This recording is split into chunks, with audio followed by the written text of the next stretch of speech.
प्रणाली रे 8-10 दिनर तली को दुई पत्री अवस्था रुआ जाए। धान रोइबा बेले गछरु गछ व्यवधान 25 सेंटीमीटर और धाड़ी को धाड़ी व्यवधान 25 सेंटीमीटर रखा जाए।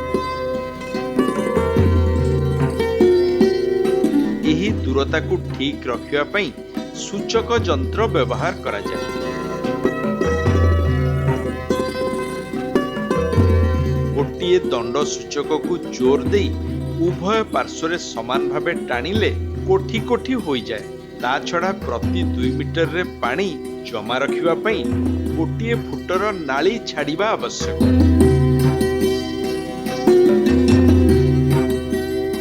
रोइबा पई तली घरारू जत्नर सहित तली अणा जाए।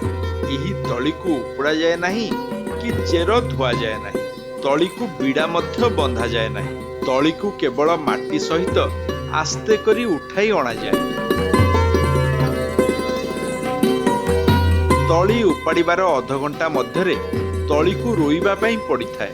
मुख्य पटाली रे गार गुड़िक परस्पर छेद करुथिबा प्रतिटी स्थान रे गोटिए करी तली रुआ जाए। रोइबा समय रे तली चेर जेपरी भांगी न जाए सेथि प्रति दृष्टि देबा निहाती आवश्यक।